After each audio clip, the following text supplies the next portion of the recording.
ప్రేక్షకులకు నమస్కారం.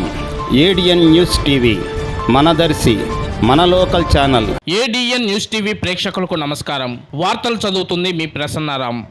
దర్శి నగర పంచాయతీ గుజ్జుల సరళాదేవి భవన్లో గురువారం అఖిల భారత విద్యార్థి సమైక్య ఆధ్వర్యంలో మహాత్మా జ్యోతిరావు పూలే 134వ వర్ధంతి ఘనంగా జరిగాయి. ఈ సందర్భంగా దర్శి నియోజకవర్గ సిపిఐ పార్టీ కార్యదర్శి మాడపాకుల రమేష్ బాబు మాట్లాడుతూ, అంటరానితనాన్ని ఎండగట్టి సామాజిక అసమానతల మీద అలుపెరగని పోరాటం చేసి అణగారిన వర్గాల అభివృద్ధి కోసం కృషి చేసిన గొప్ప సంఘ సంస్కర్త మహాత్మా జ్యోతిరావు పూలే అని అన్నారు. ఈ కార్యక్రమంలో ఏఐటియుసి జిల్లా ఉపాధ్యక్షుడు జూపల్లి కోటేశ్వరరావు, కాటూరి వినేష్, దాసరి కార్తీక్, కాటూరి శ్యామ్, రేపూడి సురేష్, కల్లూరి పెద్దాంజనేయులు, మాదిగా ఎంప్లాయీస్ రాష్ట్ర స్టీరింగ్ కమిటీ సభ్యులు టి ఆల్ఫ్రెడ్, యలమంద తదితరులు పాల్గొన్నారు.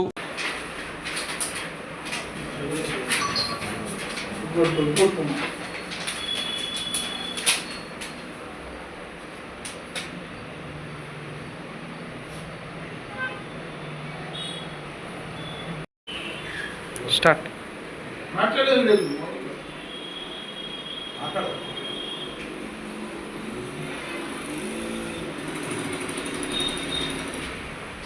సందర్భంగా నేను విడుదల చేసినటువంటి మహానాయకుని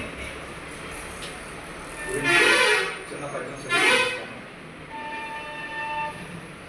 పరదేశ ఆర్యుల మత వివక్షతను ఏసడించగనించి, పరదేశ ఆర్యుల వర్ణ వివక్షతను ఏసడించగనించి, ఆధునిక యుగంపున కుల నిర్మూలన గావించదలించి, అగ్రవర్ణ దోపిడీ దుర్మార్గ దౌర్జన్యాలను ఎదిరించి విప్లవ జ్యోతి రగిలించిన మా జాతి జ్యోతివి నీవే పూలే అందుకో మా జోహార్.